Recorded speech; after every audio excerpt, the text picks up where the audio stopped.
Sri Lanka's most powerful news brand.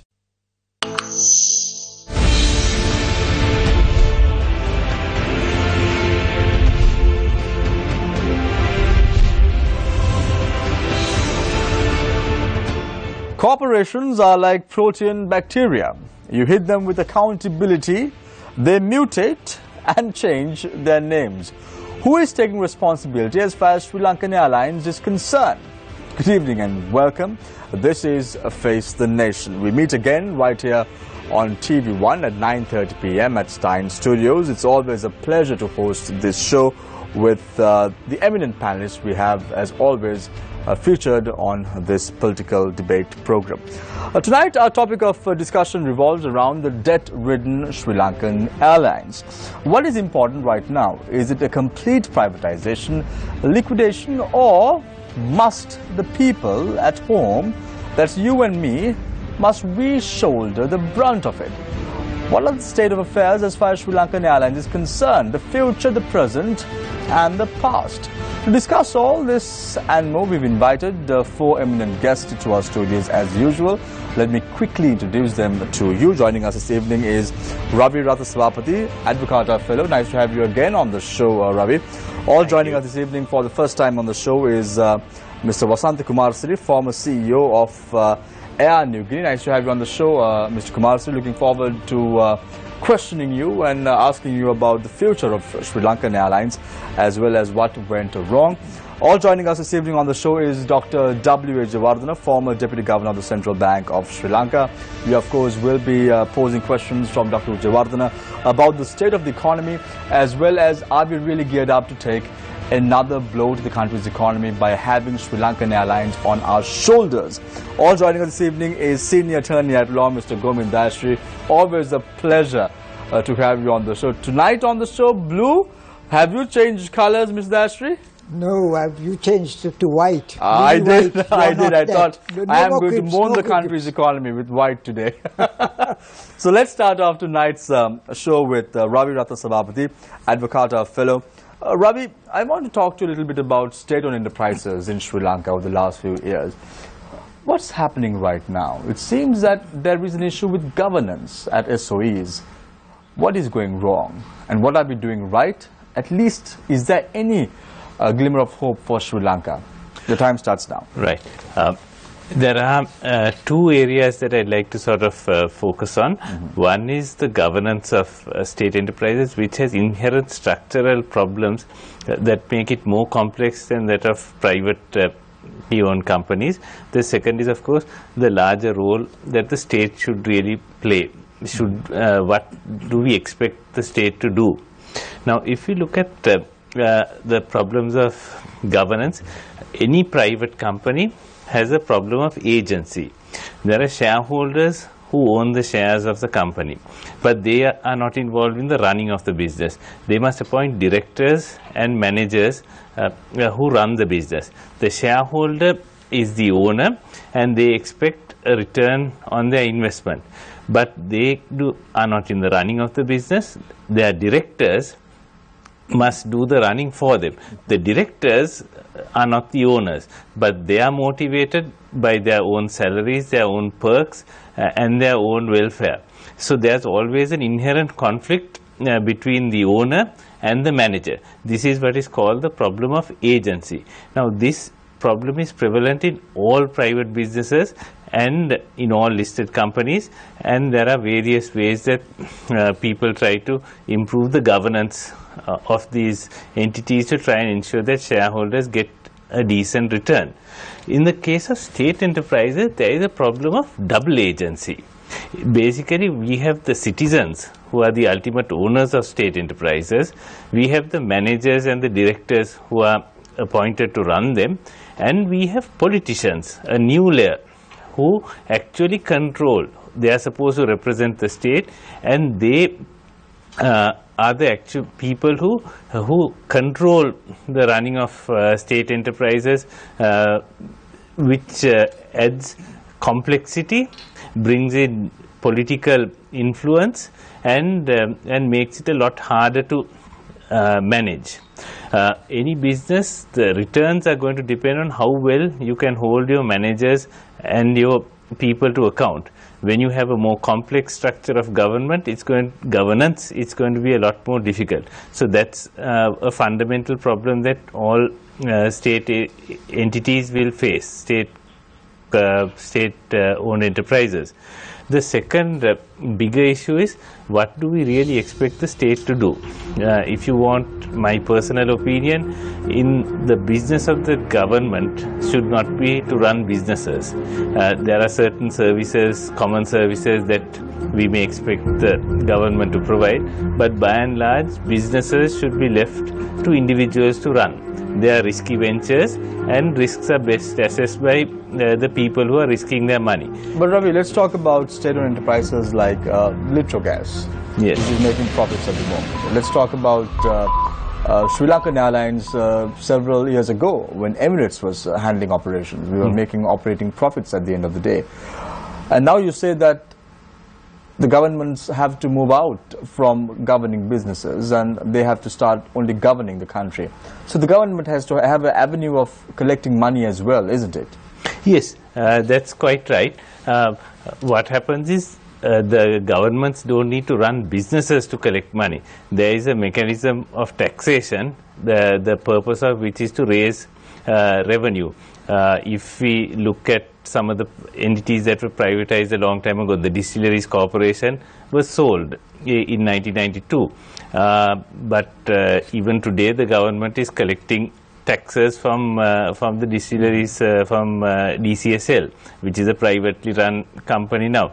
I couldn't find the records as far back as 1992, but in 2008, I collected some of the figures. They collected 16 billion in excise duty. In 2017, 66 billion. So the government, having sold that entity, is still collecting tax revenue.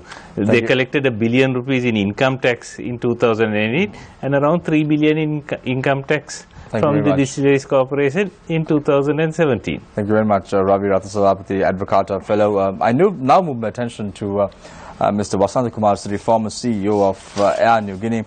Mr. Kumar Siri, are you a pilot, by the way? No, I'm a professional. I'm a chartered accountant. You're a chartered accountant? CPA, yeah. Are you sure you've never driven or been in the forefront in a plane and not done anything sort of flying people from one destination to another? No, that's a different job. That's a different job altogether. I want to talk about governance as far as Sri Lankan Airlines is concerned. We have a CEO who's a pilot, who's also a brother of a strongman of a political party right now. It's no secret that he's also an advisor to the Prime Minister of the country. Can individuals who have a professional qualification as far as piloting is concerned handle a business like Sri Lankan Airlines, which was already making losses after losses? The time starts now. I mean, if you ask the question whether a pilot can run an airline, if you look at the international aviation world, there are many pilots who are running international aviation businesses. So being a pilot is not a disqualification, but what it needs is the person with experience in running a business. So if he has that experience, I'm sure that he can run the business. So, but the problem right now in Sri Lanka is the fact that everyone is pointing their finger at the CEO and the chairman of Sri Lankan Airlines for making the wrong decisions over the last 3 years. Where do you point the finger at? I think rather than looking at the Sri Lankan airline, I'll look at my own experience in running an airline and rescuing an airline. I think that's best that I can talk about it. Yes. The airline that I operated a few years ago, I operated as a CEO for 7 years. I had a good board. The board was experienced business operators with basic qualifications, and also the government gave the mandate for the board to run that operation. So after 32 years of continuous losses, they appointed this board, and also that board selected me as the CEO after an independent process. and they gave me the support. So what we did was we identified the reasons for the losses. So my chairman told me, I'll throw you at the deep end. We drop the airfares by 30% and run the operation and make it profitable. So with my previous experience of running an operation or recovering loss-making operations, with working with the board as a combined team together, plus the political support from the government, the minister and the prime minister, we were able to run it. The one good thing what we had was we had the independence to run the operation, and my minister or the prime minister, they never asked us to do X, Y or Z. They gave a government mandate what the government wanting to achieve for the people in certain point of time, and we were provided the freedom to operate, and also we were provided the necessary resources. Of course, I had to work on the balance sheet. We had a balance sheet with negative equity, and we were in a position to, with the support of the government comfort letter, we raised the funds, ran the operation, expanded the operation to 28 aircraft. So that can be done. So that's all depend on what kind of team that you get, how you structure it and achieve it. What went wrong as far as Sri Lankan Airlines is concerned? We know that Sri Lankan Airlines was making losses after losses, Mr. Kumar said, that is no secret. For the last 2 years or so, we've been making more losses. Why is that? You need to you have to do an analysis and find out why and what are the reasons behind the losses. Now look at the international aviation. Aviation is a very difficult business, and in that business there is no opportunity for error, because if you make one error, recovery of that error will be a very long-term process. For an example, if you make a wrong selection of an aircraft or a route, you can't just walk away. You have to make the right decisions. So when you do the right decisions, then it will have a right answer. But if the losses are continuing to become more, I'm sure the people who are responsible in running that operation should look at. Thank you very much, Mr. Masri. I think you hit the nail on the head. You said about cancelling the aircrafts. I'll come back to that when our Q&A begins. I want now move my attention to Dr. W. Wijewardena, former Deputy Governor of the Central Bank of Sri Lanka. Dr. Wijewardena, I want to ask you somewhat of an economic question now. I want to know whether Sri Lanka has the money to further shoulder the debt-ridden Sri Lankan Airlines. Do we have the money? Do we have the capability as a country? Samir, if you look at the government budget doesn't have any extra money to be spent on the Sri Lankan Airlines, because the budget is already pressed with its own expenditure programs. The revenue of the government is not that comfortable. So given that situation, I don't think the taxpayers of Sri Lanka would be able to shoulder the expenditure of the Sri Lankan Airlines. And now, as Mr. Kumarsiri has presented, it's a matter of restructuring the Sri Lankan Airline from actually it also has the negative net worth, like the New Guinea that he had been running there. Sri Lankan Airlines has a negative net worth, so no lender would be willing to lend money to Sri Lankan Airlines. And if you want to sell it, even we have to pay the buyer to buy the Sri Lankan Airline, because it's such a the loss has accumulated to such an extent, given the level of credit that they have borrowed from the Sri Lankan banks as well as from abroad. Unless the government makes good those losses and also assume the liabilities of the Sri Lankan Airlines, we may not be able to find a worthwhile investor who would be willing to take it over. Dr. Wijewardena, why is that? The reason is, in fact, Samir, it's not a recent development, because this started from year 2009. When the Emirates was expelled and the Sri Lankan people took over the Sri Lankan airline. And after that, they never ever thought that we can run an airline with profit. Because I can give you an example. When the Katmandu airport was attacked in 2001, the biggest casualty of the attack was the Sri Lankan airline, because they lost about 6 aircraft. And what the Emirates did was they went through a massive, comprehensive restructuring program. And with that, within a matter of say 2 years' time, they were able to make a turnaround. They started making profits, and they were paying taxes to the government. And from 2003 to 2008, it was run as a profitable business. So what happened was, when they were taken over by the Sri Lankan people, there was no, the particular type of this double agency which Ravi was talking about, it actually happened in a very big way in the case of the Sri Lankan Airlines, because the politicians interfered in the affairs, the directors were actually pursuing their own personal goals, and as a result, when the management also sees that the politicians and the directors were siphoning out the money, they also start siphoning out the money. So as a result, we started making losses. Year after year, the Ministry of Finance took over the liabilities of the Sri Lankan Airlines, so it also gave a very wrong signal to the management. Even today, the management thinks that it doesn't matter that if they make losses, because there's the government, the Ministry of Finance, which would take it over. Because at the end of the year, what would happen, Samir, is that if the Sri Lankan airline wants to borrow money, they must have a clean balance sheet. So what this government does is it issues, it actually assumes all the debt of the Sri Lankan airline. So as a result, the balance sheet is cleaned, and the assumption of the debt means that we are, as taxpayers, will have to meet the liabilities. So, Dr. Vijayawardena, before I move on to Mr. Dayasri for his thoughts on state-owned enterprises, every single time you travel on Sri Lankan Airlines, you realize that the flights are full. Flights are full. And why is it making losses? That's the thing. I mean, flights are full, and also, Samir, the fares are also not very low. They are also comparatively higher than the other airlines.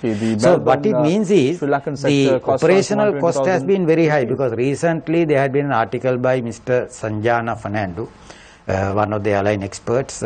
He had analyzed, he had actually decomposed the expenditure program to find that during the last 2-year period, the management had got the dividend of a lower fuel cost.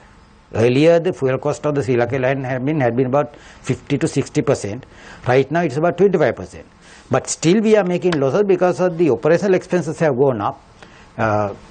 Basically, the wage bill itself has doubled from around say 10 billion to 20 billion. So these are the factors. So it actually points to inefficiency of the management of the Sri Lankan airline today. Thank you very much, Dr. W. Vijayawardena, former Deputy Governor of the Central Bank of Sri Lanka.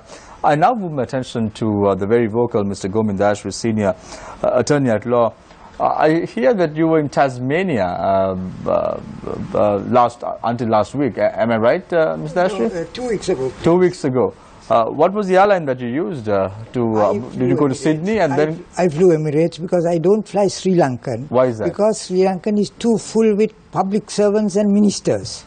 I mean, you can't get a seat in the business class because it's full of full of cabinet ministers and public servants, high-ranking public servants, and they don't pay the bill. It's paid by the government, or some, I don't know whether they pay anything, but they travel in great luxury which they are not even used to in their homes.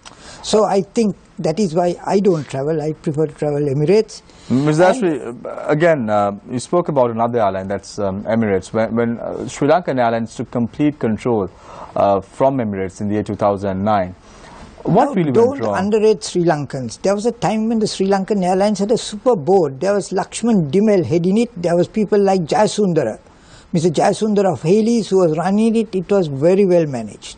There was no complaints. The airline was doing very well. It was when political interference began. I can well remember they were so honest. They were scrupulously honest that when they went for a board meeting abroad, they found envelopes. And when they opened near their desk, and when they opened the envelope at the board meeting, it was full of cash. And that I was told by a very eminent journalist whom I have absolute belief in, Mr. Manik R. De Silva, the editor of Sunday Island. He told me this story, and I believe what he said. And they were absolutely shocked. They handed the money back to Mr. Lakshman Dimel. I mean, such men are still there and were there.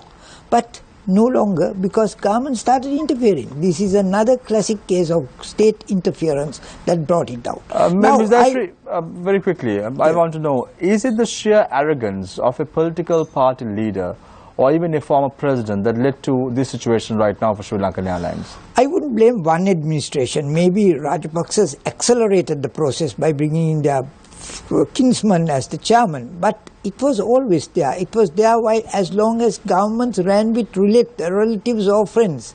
I think it during Jayawardhan's time, the first CEO was a pilot, Rakita Wickramanayaka, and there were many allegations against him. But as my friend said, obviously a government has to tax certain bodies. For example, the DCSL is one of the most revenue collecting organizations. Just because the government sold it and the shareholders now cease to be individuals, that doesn't mean they can go tax free. That is rubbish. They have to be taxed because that is a revenue earning generating organization. Just like that, Sri Lankan Airlines was also generating airline, but they met with a nasty attack by the LTT. Now I would have been surprised, shocked if the directors were unhappy. They were extremely happy because for the first time they got a lot of money from insurance. So that was the attitude of the then management of Sri Lankan Airlines, and the happiness was reflected by a very senior member of the private sector. I don't want to name names, but he was very happy, but he told me, don't show my happiness around, it won't go down well. So you see, that was the attitude. Sri Lankans were down in the dumps, but Emirates came, they turned it around. But mind you, they turned it around, but they took the best of us. The strongest department was the engineering department. They sucked all the people out into Emirates, the major people, players. So Emirates came here, there was a good and bad of it. Don't say everything was tickety-poo. There were certain aspects, they managed it professionally. Then the Rajapaksas got into the act, and they brought their man, Nishanta Wickramasinghe, who was a very good plant, I'm told, at its expense. But he didn't do well at this. And they continued him. There was no investigation into his conduct. Later on, we had the Veliamuna report. Now, we expected great things from Mr. Veliamuna, who was a human rights specialist. But then, there were allegations against him, sadly, because he has taken a sum of money, they said. Now, I think, Shamil, if you do public service like that, an individual, it is best that you do it free. No, because I did 13 months, I did very many ventures, I never took any fees whatsoever. And that report is now swept under the carpet as well, unfortunately. That report was fine, but I don't know how good that report was. There were a lot of reservations about the report, reservations about the writer. But poor Mr. Veliamuna, he also came in for unnecessary criticism. I don't think he made money, I'm quite sure he didn't. But then when you take fees, allegations come. So it's very difficult to do a job as an individual in the public service. And as my friend from the airlines, he didn't have anything to say. He was talking of a success story in his company, which was great. But I don't think those standards can apply to Sri Lanka because there's instant interference, and even Sri Lankan Airlines, presently the chairman has resigned. I don't know who the CEO is. All I know is that we are in a right royal mess. Thank you very much. I'm saying royal, they are very impressive of a school. Thank you very much, Mr. Govindashri, Senior Attorney. Now let me open the floor for questions from our journalists. On to my immediate left today is Charita Fernando, and on to my far left is Nadir Majid. I open the floor for questions, so let's start off with Charita. Thank you, Shamil. My first question is to Mr. Kumarasiri. Now, given your experience in the airline industry and going by what is being reported of Sri Lankan Airlines, its current state, do you think it's on the verge of closure? I think looking at its current financial status, looking at the reports that are published, it is a problem.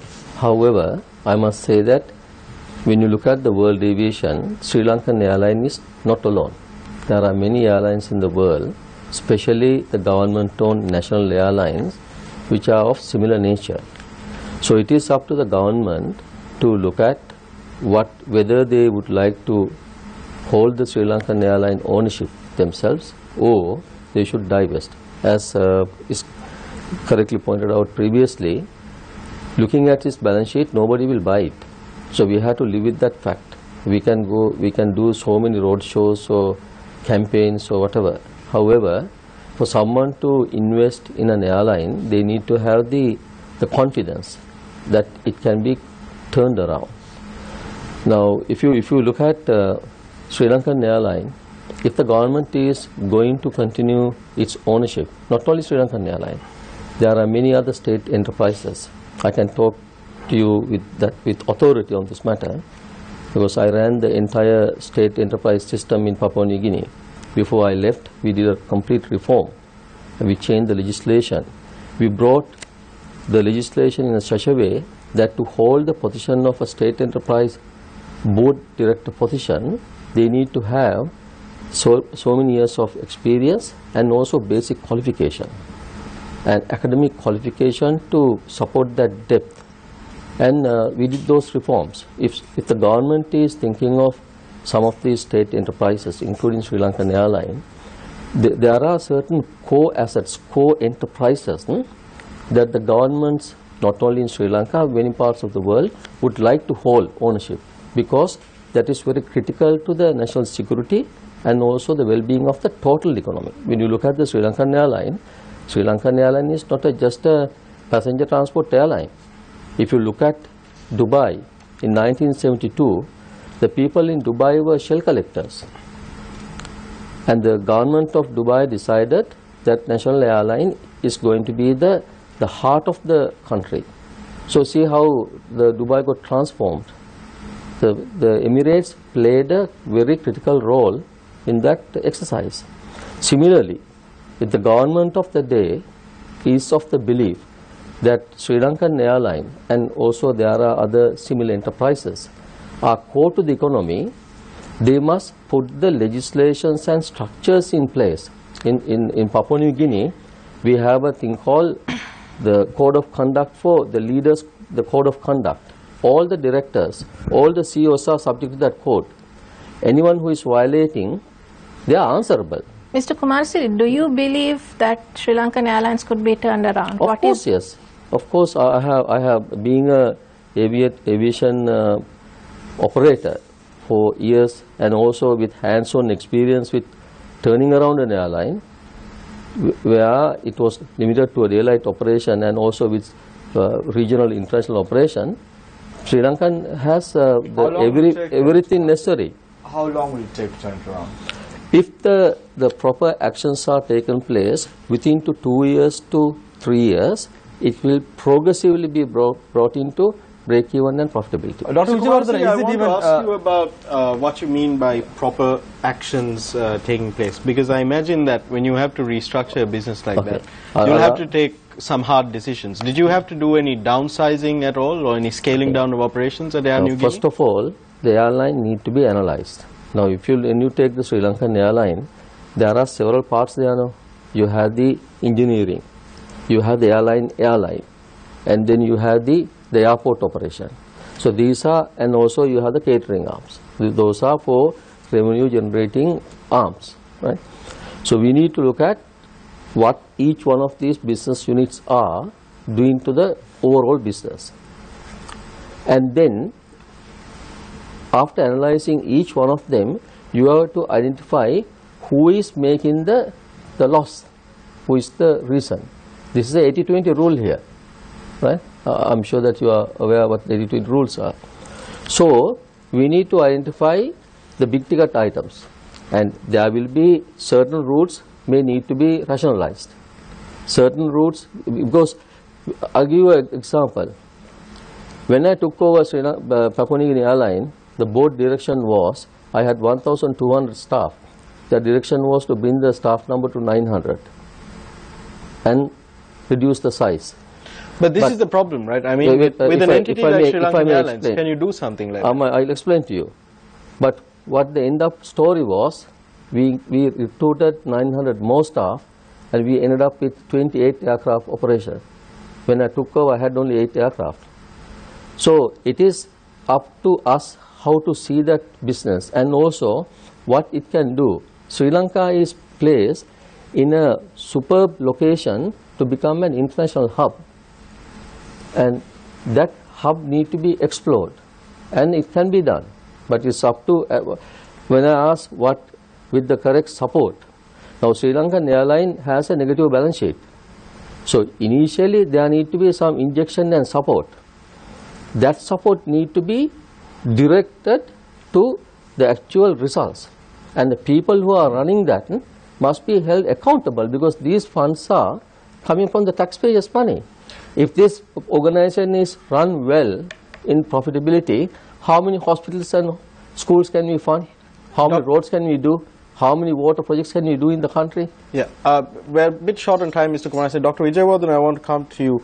There's a lot of talk about how you need to have the right people in place. Now, if you look at the board of directors of Sri Lankan Airlines, there are some highly qualified personnel there, you know, captains of industry, as it were. My question is this. We've seen the board of directors of Sri Lankan Airlines take some level of responsibility, and they've sent in their letters of resignation. 6 of them, barring one, they've sent in a letter of resignation, and the news is that it has been accepted. But the executors of the rethink and revamp strategy, the senior management, the C-level officers, do you feel that there's been a lack of responsibility there? Do you feel that the board of directors had a responsibility to hold those officials accountable? Well, if you want to restructure any organization, Nadeem, there must be cooperation with the staff. There's no question about it. And it should be managed properly. And it should be communicated very effectively to the staff that you must do it. Just by sending a letter to staff and saying that, you know, the airline will be closed down if they don't cooperate with the management for restructuring, won't do it.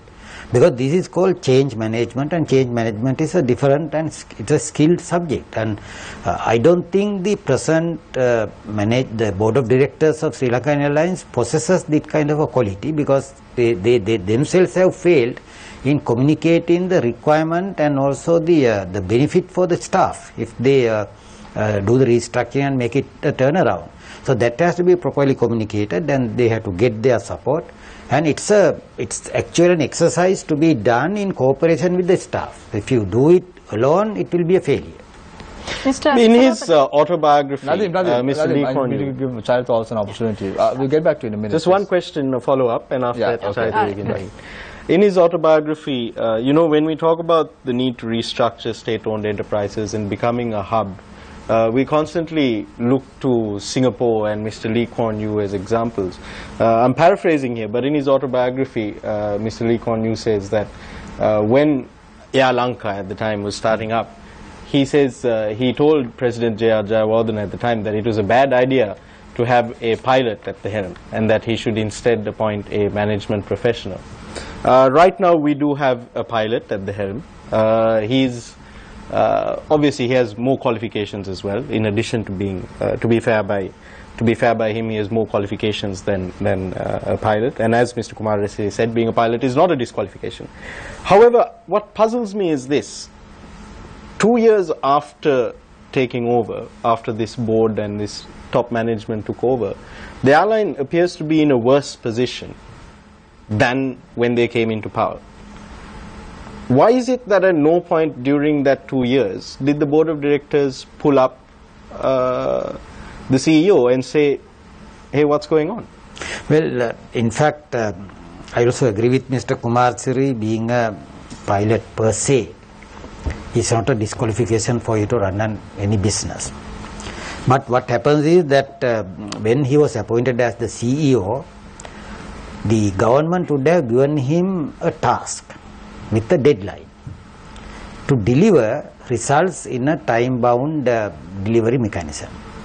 So that there the government has failed. So as a result, the pilot was, you know, doing his work without any control, any interference, any target, any strategy, because it was well known that by the time this government came to power, Sri Lankan Airlines was a loss-making institution. I mean, the accumulated losses were more than 140 billion. And if you want to restructure the Sri Lankan airline, the first task which the government should have given to the pilot is within 2 months' time come up with a strategy. And then the strategy has to be implemented, and as Mr. Kumar has said, the government will have to give an undertaking that whatever the strategy approved by the government, you have freedom to implement it. And what the government should do is, as Lee Kuan Yew has done in his work, it has to receive progress reports periodically, every month, because of the gravity of the problem with Sri Lankan Airlines. Probably every month the CEO should have reported back to the government. And there's a failure on the part of the people who rule the country also, Nadeem. And it's not only a problem with the CEO of the Sri Lankan Airlines. And if the people who hold the political power, Mr. Ravi said very clearly, there's this double agency. And they're also enjoying it without, any Mr. Do you agree with what Dr. Vijayawardena as well as Mr. Kumarasiri is saying? Because I'm posing this question to you. Why?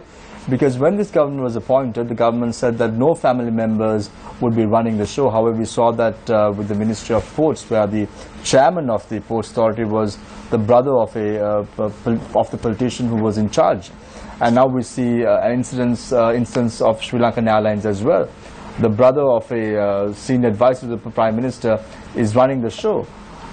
So, do you think that this is a blow as far as good governance is concerned? It is because once again it has displayed that Yahapalani or good governance doesn't operate at Sri Lankan Airlines. But Sri Lankan Airlines have a problem, we got to understand, because in the Middle East, the Middle Eastern airlines find very cheap fuel. Fuel price is one of the most important things, and we have to pay very high fuel charges. And the question is, as somebody said, nobody will buy Sri Lankan Airlines, but certainly we can sell Sri Lankan Airlines by virtue of the aviation and the people and concerned. But the problem right now also have an open sky policy. That is another option that we should consider. But the problem right now is, Mr. Ashley, no one is willing to buy Sri Lankan Airlines. No one is willing to buy it as an airline, but bits and pieces they will buy. But the question is whether running further would mean that we will be further in debt. The question is entirely finances. We must consider whether it's a financially viable entity or whether it should be broken and sold as bits and parts and have an open sky policy. But once again, that won't be tolerated because the politicians want an airline to play with. It's a toy. They fly in comfort. They fly in luxury. I mean, there are people who are there now purely to get aviation benefits or flying time. Now, the whole problem is Sri Lankan Airlines have to be turned around, and in this operation one must consider the words of Lee Kuan Yew.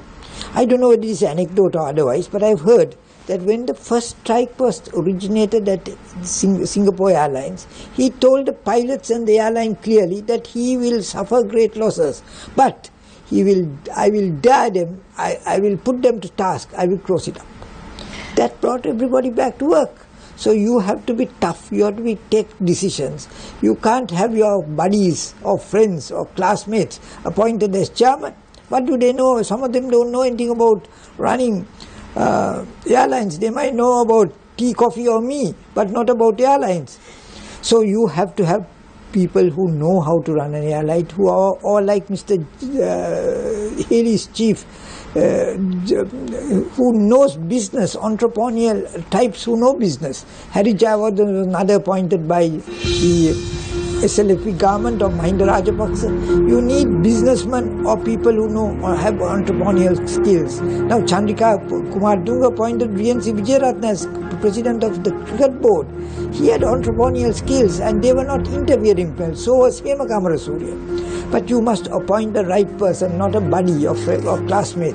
So if you get the right combination, maybe if you inject sufficient wealth into Sri Lankan Airlines without further putting it into greater debt and get good fuel rates and have target areas, the proper destinations, we may be able to just around take the bend.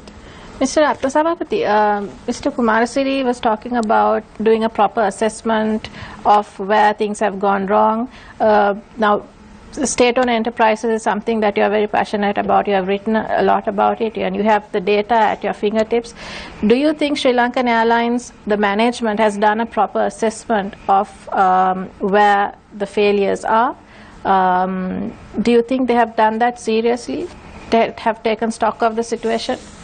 It probably appears, well, we don't know what internal documents or what processes have gone inside, but if you judge it by the evidence of the results, maybe it does not look like a great deal has happened.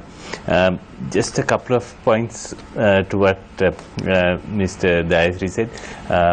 He mentioned a very important thing. You can't keep endlessly funding things from taxpayers' money.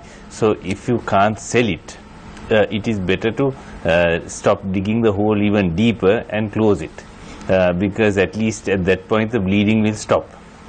That is one particular. If we look at the other questions of, okay, the appointment of the pilot or the appointment of the CEOs and the management, this all stems from those two problems that I was speaking of earlier. The SOE suffers both political costs as well as the normal agency costs. Now, if you ask the board why haven't they taken action, the question you need to ask is who's putting pressure on the board.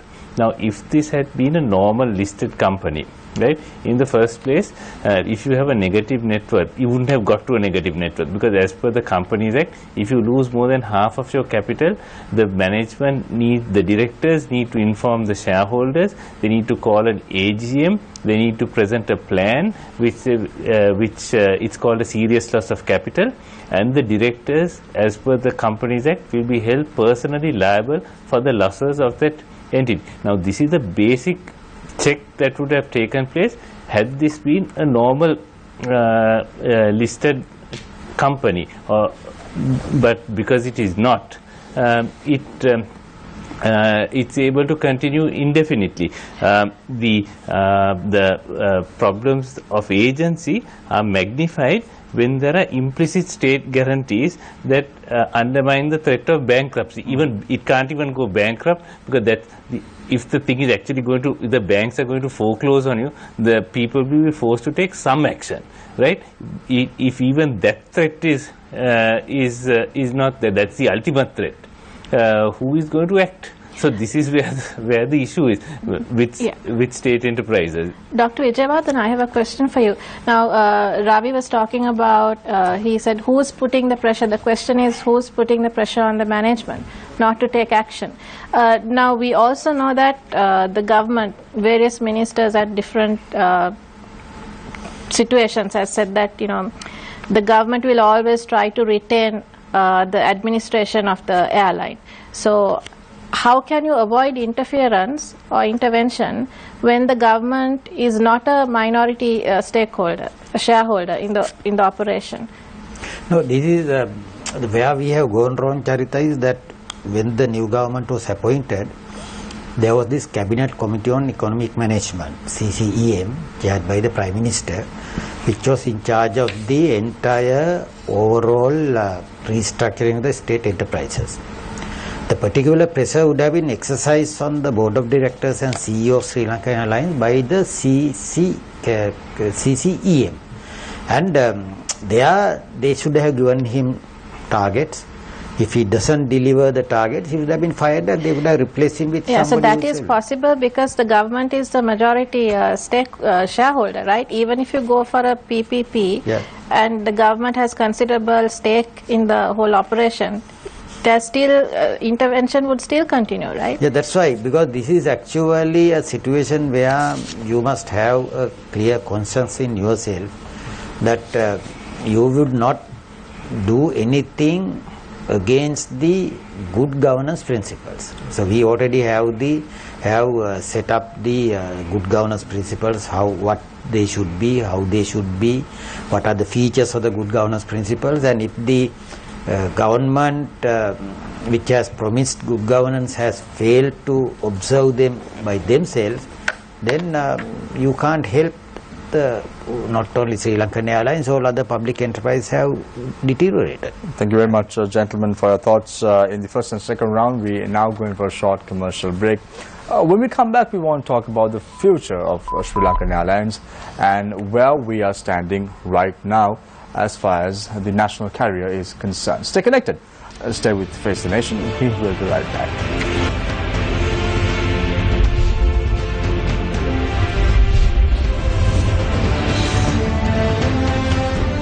Welcome back. This is Face the Nation. I start off the third round with Mr. Gomin Dashri, senior attorney at law. Mr. Dashri, the government seems to be split as far as Sri Lankan Airlines is concerned.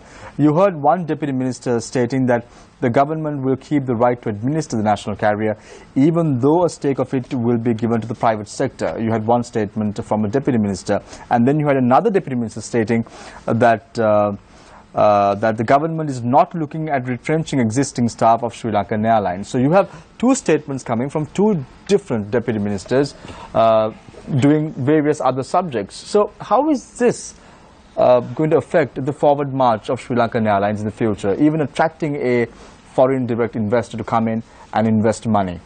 I don't know whether they'll be able to attract a foreign investor. They've been trying Emirates, they've turned it down. I don't know whether any Middle Eastern airline would like to take it over.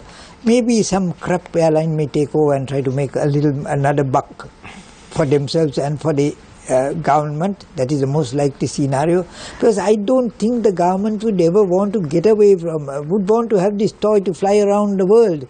Because if you remember, the breakup with Emirates was over some flight problems for the government personnel.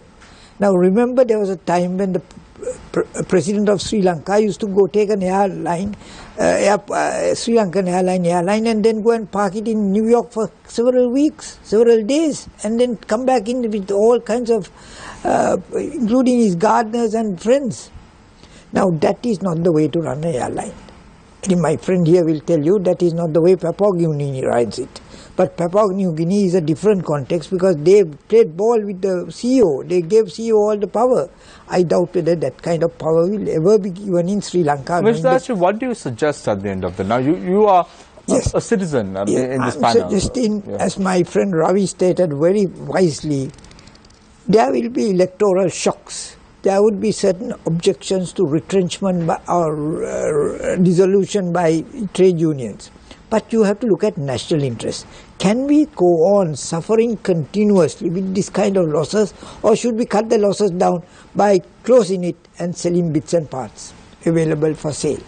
I think that one has to take a hard decision in the national interest, in the interest of national economy. What will happen to the employees? Employees, now you act as a lawyer. Let's say an employee comes to you and file a case about that person being removed from his position because there is liquidation and he's not being paid compensation because the company is bankrupt. What happens then? The company should pay compensation, and whether it is bankrupt or not is another question. Courts can compare, because courts of law in employment are courts of equity. But what happens if the company does not have the money? They can borrow from the government. Government is prepared to give. They can make order. That happened several times when some of the plantations were closed down. They called upon JDB and the money was pumped injected by the government, and they had to pay. A certain formula can work out. Also, Shamil, a lot of our airline staff is very highly qualified, very competent. They can find employment elsewhere if they care to. So you see, you have to 6,700 people. 6,700 consist of all administrative people. Who's going to employ them? But are you going to keep on another 6,700 people who are to oil a white elephant? You can't.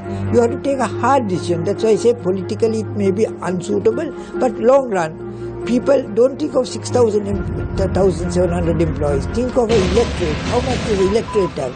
Look at the public who have got to support it.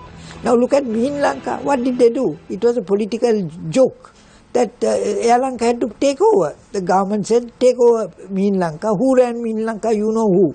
And what did the government do? They just told one day, Air Lanka, take it over.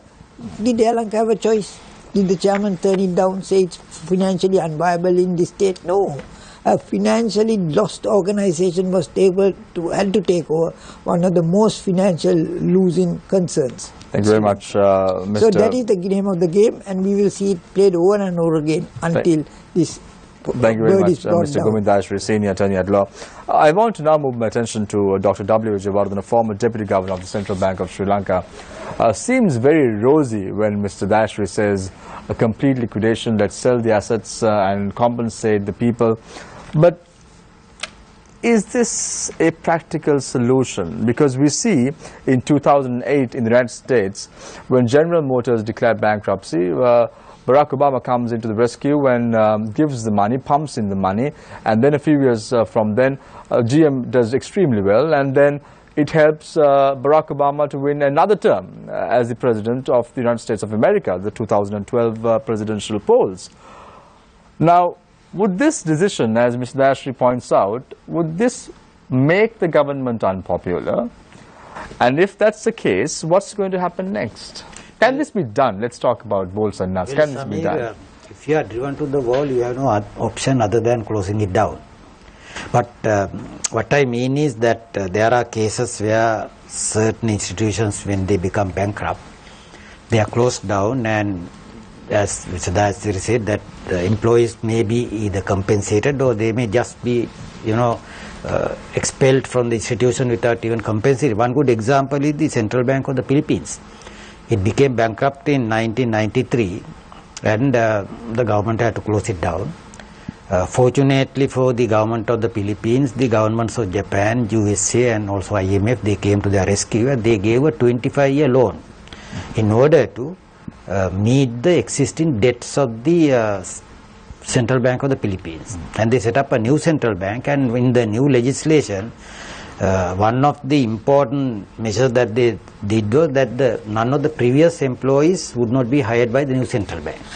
So likewise, there are countries which have made this hard decision, because once you are driven to the wall, and if there is no any other way to rescue the organization, if the losses are mounting and those losses cannot be tolerated by the taxpayers, and there is no way for you to rescue it, then of course you can close it down. But when you close down an airline, no foreign government will come and support the Sri Lanka government. It has to be supported by the country's taxpayers. So the best thing is that as I have mentioned earlier, you appoint a board of directors with a good CEO, give them the task of turning it around within a matter of, say, 1 to 2 year time period. So they have to come up with a strategy, and the strategy can be discussed with the government, and then they sign it off. Once it is signed off, let the management operate it. But of course, to do that, you must get the full cooperation of the staff. So it's actually a change management process which has to be implemented by the Sri Lankan Airlines. Do you think, Dr. Vijayawardena, that an individual with an iron fist at least now has to come into play and govern Sri Lankan Airlines and do justice to it? He should have an iron fist, but at the same time his objective should be to rescue the organization rather than getting private benefits out of that. Because the main problem with Sri Lanka is that, as Mr. Raviratna Sabapathy explained, because we have this agency problem, single agency or the double agency, and that has to be cleared. The parliament has to clear it, the members of the public have to clear it, and people will have to see that the person who is appointed as the CEO and the new board of directors, they have a task of making it turn around, and if they cannot do it within a matter of, say, 2 year period, then they have to go. And they have to be, their progress has to be monitored continuously, so that if there is any deviation, that deviation could be always tackled. Dr. Vijayawardena, again, seems like a good idea, but is it practical? You have ministers who are in government who are not being appraised for what they do. Do you expect that the ministers to at least appraise the CEOs of the companies that they've... Can I intervene? Isn't it more wishful thinking on your part, Mr. Vijayawardena? Because you have one board, then when that board collapses, you appoint another board, and in the meantime we suffer all the losses. Can we tolerate this situation anymore? We can't. I mean, so that's why I say that let's be practical, let's be pragmatic. But what matters to us is that there is an airline. Even though the world airline industry is not performing well, we find there are certain airlines which are doing well, like the Singapore Airlines, Emirates and so forth. We can take examples from those organizations and we can make it a profitable enterprise. But the problem with Sri Lanka is that, as Samir has mentioned, that ministers and the politicians are actually a coward species. Thank you very much. Thank you very much, Dr. W. Vijayawardena, former Deputy Governor of the Central Bank of Sri Lanka. Dr. Vijayawardena is extremely vocal on his thoughts. So I now move on to Mr. Vasanta Kumarasiri, former CEO of Air New Guinea. Mr. Kumarasiri, I want to talk about the staff because this is one of the key areas of concern as far as the government is concerned. Now you have approximately around 7,000 employees. Let's say you are given the job of handling Sri Lankan Airlines. You say that a strategy has to be put in place, the structure has to be right. What would you do to these 6,700 employees at Sri Lankan Airlines if you were given the job? It's a very hypothetical question, I know it, but what would you do? Firstly, you need to look at whether we need all these staff to run this operation. That's the step one, right? Let's say, I'll answer your question. Let's say all this staff is not necessary, then what happens? Okay, so we need to identify the staff that are not necessary to run the cooperation. We have to negotiate with the unions, bring them to the discussion table, make them to understand, make them part of this rescue package, and also there has to be benefits to the staff who are supposed to be excess and leaving. There has to be a retrenchment package. Without that, we can't do that. No, it is not their own fault of this airline is becoming to the current status.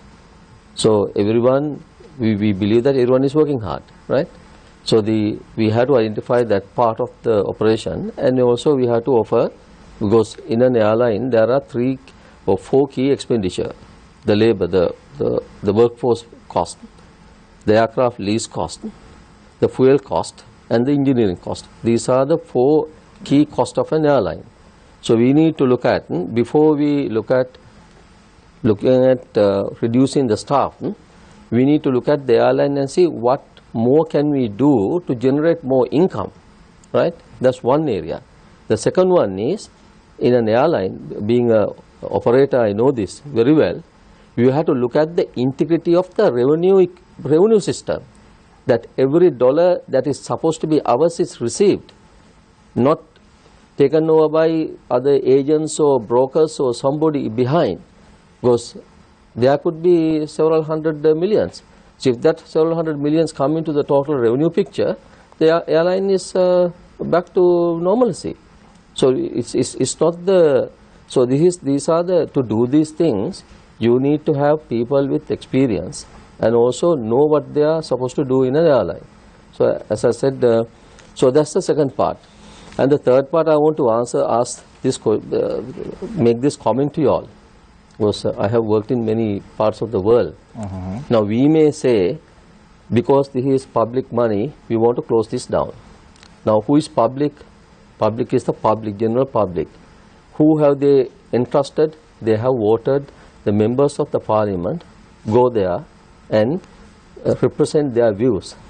If the public is of the general view that we should hold our airline, we should have an airline which is represented by the majority, the members of parliament opinion, that's an opinion. We may have an individual view of we should cut it down, short it down and shut it down. But it's the public is of that image, and it's the broader economic benefit to hold that. We have to put the right structures and run it correctly, professionally, and hold people accountable. When they make mistakes, charge them. That's what we should do. Mr. Kumarasiri, do you think we need an airline? Do you think we need an airline at the end of the day? Sorry? Do you think we need an airline, a national carrier? Is it important to have a national carrier in a country like Sri Lanka? Each country has its rights, which is called traffic rights, right? Now I'll take one example. Now, what is the total revenue of Sri Lankan airline? Say $1 billion. Now we don't have that airline. Now who takes that $1 billion? That $1 billion will be going out of Sri Lanka to other foreign countries. There will be a trade effect on that. And because every time an airline sell a ticket, they are not going to leave that money in Sri Lanka. They will take that money back to their country. So you have to think about the overall impact. Airline is an international operator, and also every time we fly from all these overseas locations to Sri Lanka, we bring that foreign exchange into the country. Thank you very much, Mr. Kumar. Ravi, you know the question that I'm going to ask you for sure. It's about taxing. Now, you say very with a lot of pride that you can tax state-owned enterprises. However, with what Mr. Kumar is saying right now, whatever money that we are receiving is going to go outside. So now, by taxing it alone won't do the job. It seems like that. I want to get your expert view on this. Right. I'll just add a little bit to the previous discussion on the employees. Yeah. Now, one question was, if you shut it down, what do you do with the employees? Existing staff. Yes. So what Mr. Dayasiri very rightly said was, you need to pay compensation. I would say perhaps even very generous compensation, right? So that then there's no unhappiness involved. It is better to pay a one-off lump sum and close the hole rather than have continuous losses forever and ever. Now the question is, how do you finance this? Now, as it is, the government, the treasury and the state banks are continuously pumping money into the airline. The Auditor General has qualified his audit report. He is giving an audit report on the basis of a letter of comfort issued by the Secretary to the Treasury, saying that they will continue to meet the liabilities of the airline. So basically, they have been given a blank check to keep running. Yes. That they keep pumping cash in. So to borrow cash from the treasury on a one-off basis and pay compensation would be, I think, a better option. So probably the electoral side of it, if you pay generous compensation, will be sorted out. Funding it is also probably in the longer term better to get a one-off loan and close it and pay off people rather than incur continuous losses. What about the money that is going to go out of the country? With regard to the jobs, if you look at the hospitality industry at the moment, with the opening of the Shangri-La, there is a huge competition that has opened up for hospitality staff. All the hotels at the moment poaching from each other. The Hyatt is still stuck somewhere, but it's coming up and there are more to come. So there is actually a shortage of hotel staff. They need to be trained and retrained. But the problem is, Ravi, that the staff at Sri Lankan Airlines are not competent enough to do the job. But with training, they can be brought up. What if Shangri-La does not want to hire them? What if Shangri-La does not want to hire them? At the moment, the hotels are all competing for staff everywhere. So let's talk about I want to talk about the taxing now. Right. Mr. Kumar brought in a very valid point. He says that the money, in order to keep the money in Sri Lanka, you have to have a national carrier, and that's important. Right. But you say that taxing and you can get this money from other means. The problem of foreign exchange, it's you will not have a foreign exchange problem if the government does not run fiscal deficits and print money. You will always end up with whenever the government creates new money through borrowing from the central bank, that is when you will have a currency depreciation and a foreign exchange crisis. This is what we saw in 2015-16 when, in order to fund that massive salary, 10,000 rupee salary increase that was promised in the budget, they borrowed basically printed money borrowed from the central bank. Mr. Vijayawardena is obviously more qualified to explain in detail, but that is what is seen in simple terms. Ravi, do you think that Sri Lankan Airlines need to be closed down? Yes, or sold, whichever is better, but don't let the state run it anymore. Thank you very much. So I open the floor for questions from our journalist. Nadim? Ravi, on that thought, I'd like to come to you. You said, the problem of foreign exchange doesn't really exist as long as the government doesn't run, fiscal deficits and print money. Right. That sounds like wishful thinking. As long as the government doesn't run fiscal deficits and print money, that sounds like wishful thinking. That's something that, so you're saying that this problem won't exist on the assumption that the government will not run fiscal deficits and print money. But knowing our governments, successive governments, regardless of the color, they will eventually run fiscal deficits and print money. Yes, but that is not connected to with the airline or any other business. Actually, it'll crop up if the government does it, however, yes. given that you can predict that Yeah. the government will run fiscal Yeah. deficits and print money, is it then a good idea to close off other revenue streams? Still, it would not be it's a complex problem. But if you look, all of exchange control problems started with the creation of the central bank in 1950. Again, Mr. Vijayawardena might be better qualified to speak of it, but in 1950 the central bank was created, and by 1953 an exchange crisis had developed, and we had a foreign exchange act that was brought in to manage exchange because we had a crisis.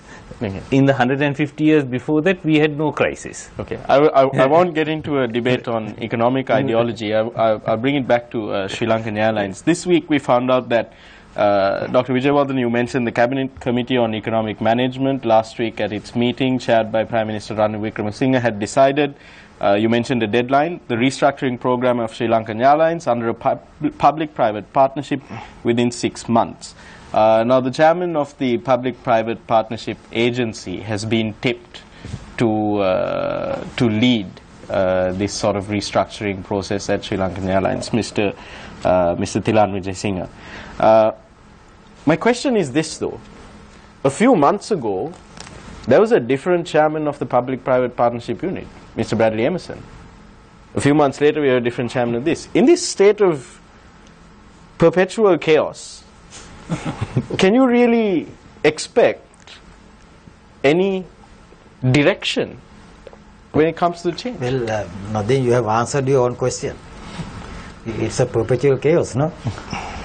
Because this is a question, isn't it? Ravi, I want your thoughts on this as well. Mr. Kumarasiri, I'd appreciate if you could chime in on this. The head of the Public-Private Partnership Unit has changed in the past 6 months. Right. Now the person who's heading that unit has been tipped to take over on the interim committee of interim board of Sri Lankan Airlines. So there's a lack of consistency, isn't there? There is if I answer this question, this is where the exact the issue is. The people change, the direction change. This is why I said earlier, in my past experience, being the head of all state enterprises in a country, we did reforms. We gave the policy framework, policy decisions, and you create the structures that are necessary to run successful enterprises. You have to take the running of the ministries should be giving the overall the public policy perspective. They should be the one to look at the public policy. If the state is of the opinion that certain state enterprises must be run and owned by the government, it has to be managed and policed correctly. To do that, you create a separate agency as a trustee of the people.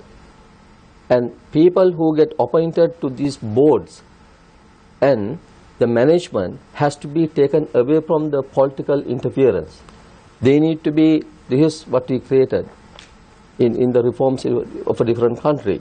So all those people who are coming to get appointed as the board members of the boards of the state enterprises, they come from the industry and commerce.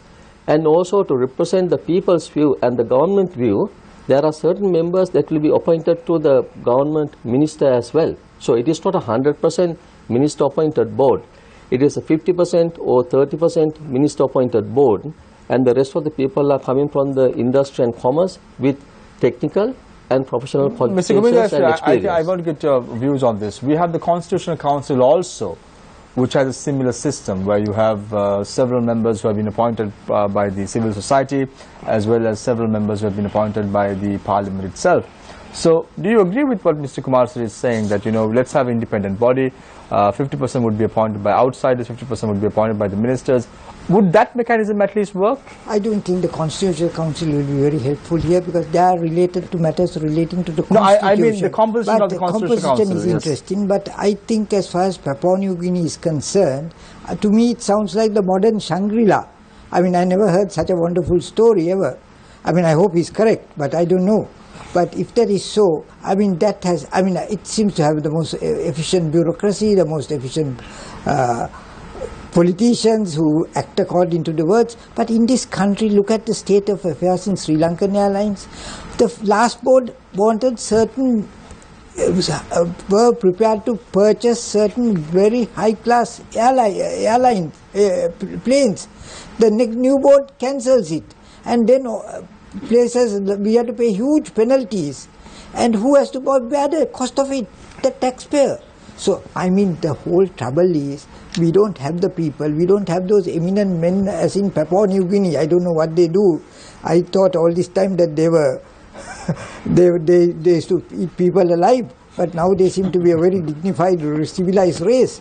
But very good. I'm happy that such countries are, but I hope there will be more people who give publicity to this wonderful country, Shangri-La of modern times, Papua New Guinea. If that is so, I don't think that model will fit Sri Lanka. We have to be realistic, we have to be practical, we have to learn from experience of the last 25 years, from the time Air Lanka became Sri Lankan Airlines and Sri Lankan Airlines changed its color when Emirates came in. So all that has to be considered. Now we have had foreign partnerships, we had several foreign partnerships. I think we had a partnership earlier with Singapore Airlines. We did well when they were in partnership, when somebody else managed it. But now nobody is prepared to manage it. Losses are so colossal. So I think, I agree with Ravi, we have to look at it with a broad spectrum.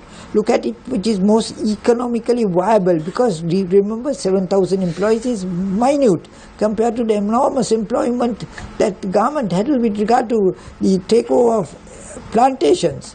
21 companies were taken over. But the government entities, we know the Grand Hyatt is up for sale, we know Colombo Hilton is up for sale, we know Waters Edge is up for sale, but no one seems to be wanting to buy these state enterprises. So do you think anybody will want to buy Waters Edge and Hilton is not bought? Do you think somebody would want to buy Absolutely. Sri Lankan Airlines? So the only option, what is the option then? My option is, as I said very big at the very commencement, you have to look at, I mean, there's no point in appointing a commission to look into the last government's period than this government's period, because commissions is a waste of time. But we have seen an excellent bond commission because they had to find guilty parties. But here we have trade unions who are impossible to manage. We have pilots unions that are even worse than trade unions.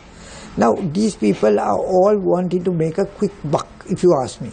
So we got to see whether there are people who are sufficiently erudite to look at it objectively. I don't think so. So if that is so, very simple answer. If you can't run it as a viable entity, sell it off. Dr. Vijayawardena, the CCEM. Just 1 minute please. And have an open sky policy where we collect sufficient revenue, because tourist trade is very important to us. It's a ongoing trade, we have hotels coming up, we have more tourists. So more airlines should be allowed to come in, bring in more people. But for every person brought in by airline, we can tax them heavily, the airline. Dr. Vijayawardena, the CCEM under the Prime Minister has said 6 months for the restructuring process under a public-private partnership. They've been unable to attract a foreign investor for close to 3 years now.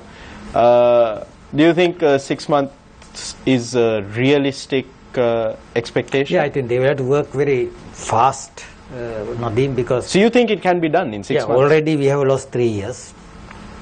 So we have no any other alternative today. The alternative today is to... So it's not that they can do it, they have to do it in 6 months. They have to do it, and they should do it. I mean, it's not a question of, Mr. Kumarasiri, in your experience, is it possible to restructure an airline in 6 months? With my experience, it's not possible to restructure an airline in 6 months of this nature. If you look at Malaysian Airline went through the same process recently.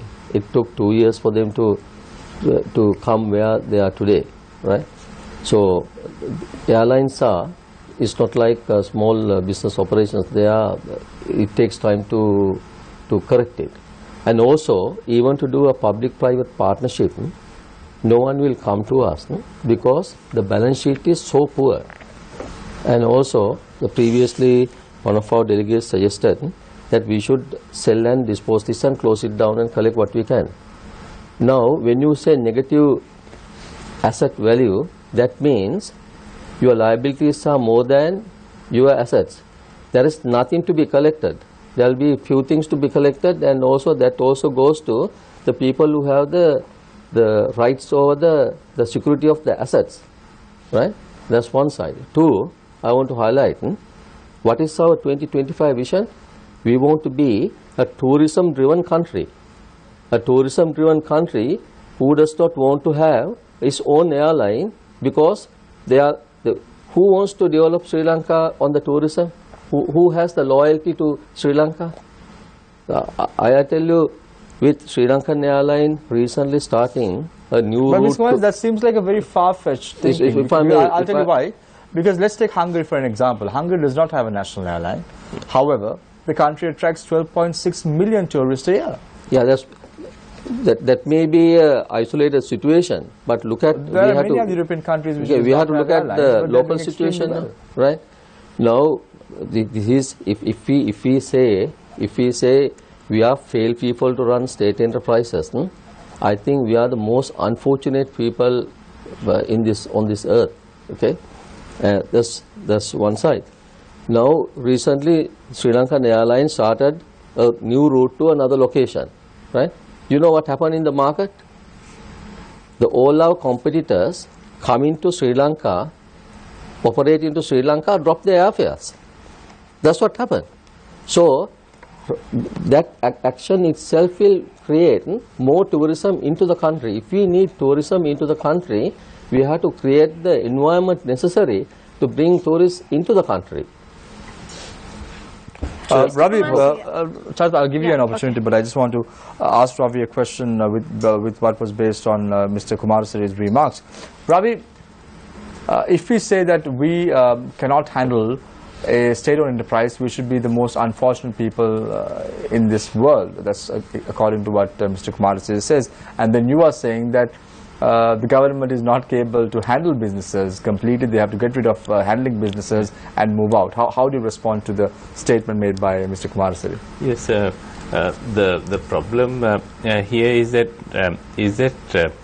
Sri Lanka has a huge issue with corruption. Corruption has now gone to the state where it is going. It has eaten it is a cancer that has eaten the entire political body completely. So there's nothing now that I think you can do with it other than cut of every 100 rupees that you take from the taxpayer's pocket, which is what ultimately pays for all these things.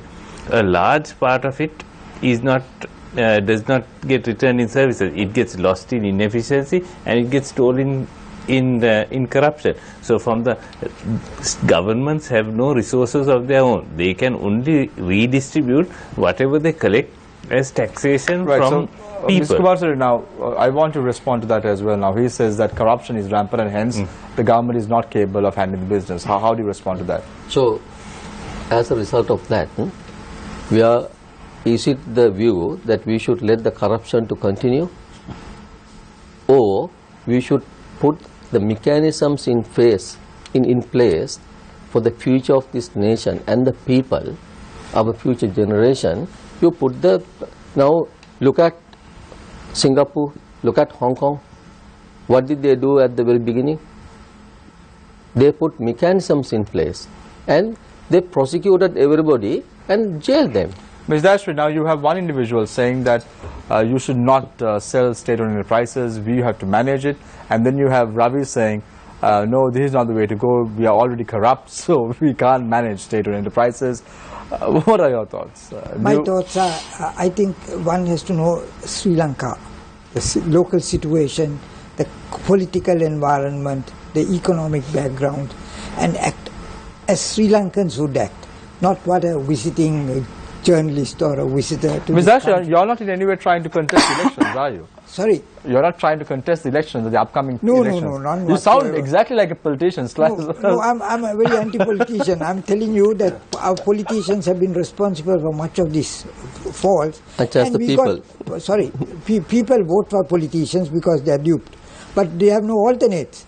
But if you have alternates, I think we will do very well, and very likely the Bond Commission will bring that out. Let's hope Mr. Sirisena keeps to his word. He's been changing it thereafter. He's been liquidating all the good things he said. But if he stands by what he said in the original speech, I think Sri Lanka can open a new chapter. But it will take time, not with Sri Lankan Airlines. You must know the people. Now you've heard Mr. Dashri's thoughts, you've heard Mr. Kumarasiri's thoughts, as well as Ravi's thoughts about Sri Lanka being capable and not capable of handling state-owned enterprises. What are your thoughts? Because you've been at the helm of the Central Bank of Sri Lanka as Deputy Governor. Yeah, we can. I mean, there's no question of Sri Lanka cannot run public enterprises. We can, provided the example should come from the very top. For example, now Mr. Dayasiri was talking about this board commission, and the board commission had already named certain individuals, and I find that those individuals are now saying that they can't even understand why their names are there. So that's the type of responsibility that we are taking. I don't want to even go there, Dr. Vijayawardena. Yes, Mr. Kumarasiri, I have a question for you. Now we know that the cancellation of the Airbus order aggravated the situation for Sri Lankan Airlines. If you were part of that board, how differently would you have dealt with the situation? If I talk about the A350 aircraft position, we need to look at where is the airline is positioned on that day, right? And if the A350, you have to do a financial evaluation. You have to do a financial evaluation of cancelling this aircraft and also continuing with the aircraft, what it will do. There are financial models to run. I'm sure that they have run, but at the same time, in my own experience, I have hired experts, and when we go through the details of the experts, they have missed the very important points, right? So therefore, we have to do our own evaluation to make sure that we are, rather than just relying on third-party advice, we have to do our own due diligence to make sure that the advice is correct, and also it is to our advantage. Now, with my knowledge on A330 and A350, A350 has bigger capacity. With that bigger capacity, if we are competing with the other parties, now seat mile cost will go down when we have a bigger capacity. And also with the A330, I am led to believe, and also I've been a passenger as well, in certain cases, in certain our Europe routes, we have to sacrifice capacity to make sure that the operations of the day requirements are met. For an example, there can be a route, there can be a storm on the way, there can be these aircraft are flying 10 hours, 12 hours journeys. So there can be the snow expected in London Heathrow or in Paris, and we have to prepare the journey with sufficient fuel and ability. To do that, when we have to take more fuel, what do? You shed the load, you shed the cargo, or you shed the bags, and then go.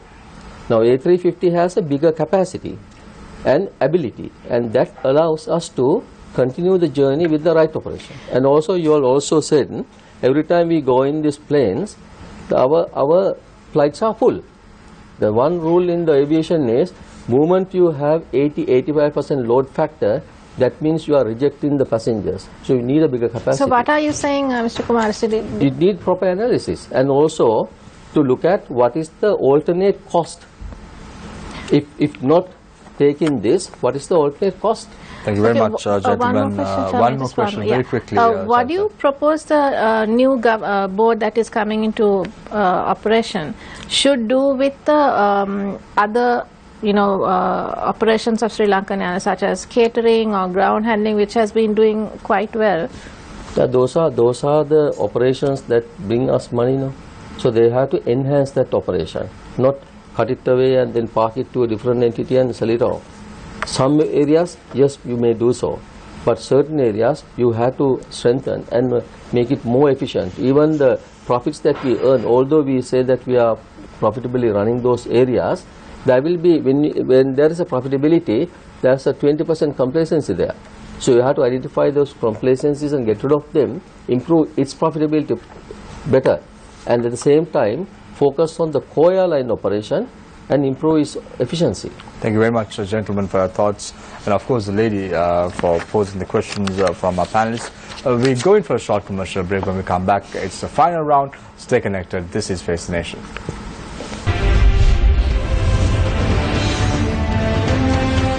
Welcome back. This is Face the Nation, the final round. I start off the final round with Ravi Ratnasalapati, Advocate Fellow.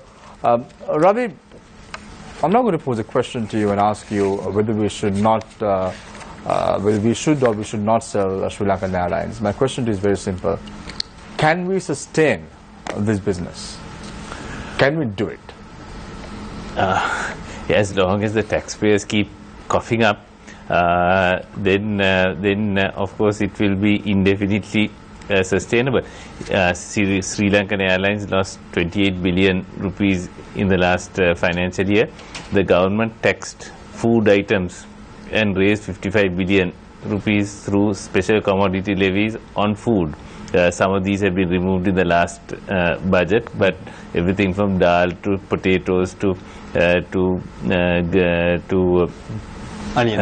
onions was taxed, and if you look, half that money was spent running an airline. So if you want cheaper food, then you need to ask yourself what your choices are. So what do you think, where do you think the future is going to hold up? Coming 1 year, are we going to have Sri Lankan Airlines, or are we going to not have Sri Lankan Airlines in the equation? I would hope that Sri Lankan Airlines would no longer be run by the state. Whether it exists or not, as long as it's not in the hands of the state, I think a proper team of management might be able to. Mr. Kumarsiri seems quite confident, so it's quite possible that without the political you don't interference, share the same optimism as Mr. Kumarsiri on this. As long as the political costs are removed from the equation, there may be some hope. Thank you very much, Ravi Rathasaravati, Advocata Fellow. I now move attention to Mr. Gomin Dayasri, Senior Attorney at Law. Mr. Dayasri, it seems like, you never know, that the government is now, at least with this sale, or trying to sell the Sri Lankan Airlines away, is trying to make a buck out of it. Is that a viable option? Is that a viable solution, given the fact that Sri Lankan Airlines is going at a loss, a huge loss? I hope the government makes a buck and not the parliamentarians and the ministers who make the bucks. Nowadays the situation is so bad. But let's face it, I'm positive. I look as a voter, as a Sri Lankan. This is a venture that we cannot afford to run, and we don't have the people, we don't have the environment, the political environment to give it the necessary support. We don't have financial wizards to turn it around anymore. So the best thing is to sell it. Now, I think they did one very wise thing. They cancelled the leases but paid unnecessary penalties. They should have negotiated for a much lesser sum, or sold it, got some third party who was interested in buying to sell it, to buy it from our options available. But if we had those A300, 380s, I'll tell you, first class would have been fully occupied by the ministers and the bureaucrats, high-ranking bureaucrats like the governor of the central bank. We would have made no money. That is why into Sri Lanka there's only one airline that flies first class, and that's anyways on its way from Singapore to Dubai. Most of the passengers are picked up in Maldives and in Singapore. Sri Lanka doesn't have that market. The people who are prepared to pay out of their funds are just the private companies and the government. It's mostly government servants who take it. So I think it is very necessary that this should not be considered as a toy or a benefit or another. I mean, probably the most troubled man in Sri Lanka at one time was the foreign minister of this government and last regime. So you see, you have to understand that they have every right to travel, but they must do it in a way that is beneficial to the country, not just because they earn points in the free air tickets. Thank you very much. That is very necessary, and we must sell it and dispose of it as soon as possible. Attorney at Law, for joining us this evening. In fact, the same sentiment that was expressed by Mr. Dayasri about politicians occupying the business class seats was a sentiment echoed by an employee attached to Sri Lankan Airlines as well. When I told this individual that I was doing the show today, he said one of the reasons that the airline is going bankrupt is the fact that the business class seats and most of the seats are occupied by politicians, and hence the airline itself has to pay the prices at the end of the day. And top bureaucrats. Thank you very much, Mr. Dayasri, for your thoughts. I now move attention to Mr. Vasantha Kumarsiri, former CEO of Air New Guinea. Mr. Kumarsiri, very hypothetical question. I know right now the government does not have any plans of appointing you as the new CEO of Sri Lankan Airlines, but my question to you is very simple. Do you think that we can sustain this business and move forward, or do you think that this is the time to get at least the private sector of Sri Lanka to get completely involved, and probably the government can assist the private sector to run the business? What are your thoughts? Okay. If the current situation or the historical situations continue to turn it around, it will be difficult. In other words, it has to have the right structure. The board should have the authority to act on the airline's future, and they should be held accountable. Airlines are a piece of business which you have to act promptly. For an example, I'll give you an example. When you want to lease an aircraft, if you don't act within 3 days, that aircraft is gone. So if you have that structure and the freedom for the board to act professionally and appoint a professional board and give them the authority to run it, and also hold the board and the CEO accountable, of course, can be turned around. Thank you very much. Mr. Vasant Kumar, former CEO of Air New Guinea. I want to move my attention to Dr. W. Vijayawardena, former Deputy Governor of the Central Bank of Sri Lanka. Dr. Vijayawardena, on the 22nd of December 2017, there was some sort of hope for the people of Sri Lanka when President Maithripala Sirisena announced that he is going to appoint a special commission to investigate the activities of Sri Lankan Airlines as well as Mihin Lanka. Do you think that, given what has transpired over the last few days as far as the Bond Commission is concerned, that such a commission is even in the cards or is going to happen in Sri Lanka? Samir, I don't think that appointing a commission will solve the problem of the Sri Lankan Airlines. Of course, there had been some malpractices, irregularities, frauds and so forth, and you have to find them out. You don't have to appoint a commission to do that, because we have the FCID and CID, which can conduct investigations into the Sri Lankan Airlines and bring the people who are accused of perpetrating those crimes before the courts of law. Because appointing a commission means that you have to, again, it takes time, and then you deviate from the main objective of restructuring the Sri Lankan Airline. So what matters to us is remove the existing board of directors and also remove the existing CEO who have failed to deliver the product to the government of Sri Lanka, appoint a new set of people and ask them to do it within a time-bound target scheme.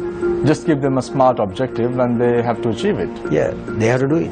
Thank you very much, Dr. W. Vijayawardena, former Deputy Governor of the Central Bank of Sri Lanka. Thank you very much, Ravi Ratnasarapati, Advocata Fellow. Thank you very much, Mr. Vasant Kumar, former CEO of Air New Guinea. Dr. W. Vijayawardena, former Deputy Governor of the Central Bank of Sri Lanka, for joining us this evening on the show as well. And then Senior Attorney at Law, Mr. Govind Dashri, for joining us on the show tonight. Thank you very much, Nadim. Thank you very much, Charita, for joining us on the show tonight. One thing is abundantly clear. Time is running out as far as Sri Lankan Airlines is concerned. I was in fact watching Golden Globe Awards a few minutes ago, just before coming to the show, and I saw this tagline that was worn by most of the actors, which says, "Time's up." They wore this because to show their dissent to the sexual harassment that is taking place in Hollywood. I want to leave you tonight with the same words. Time's up. We have to act now, because tomorrow seems very, very bleak as far as Sri Lankan Airlines is concerned. It's a beginning of the year. The government has to realize that the time is up. Thank you very much. Take care and good night.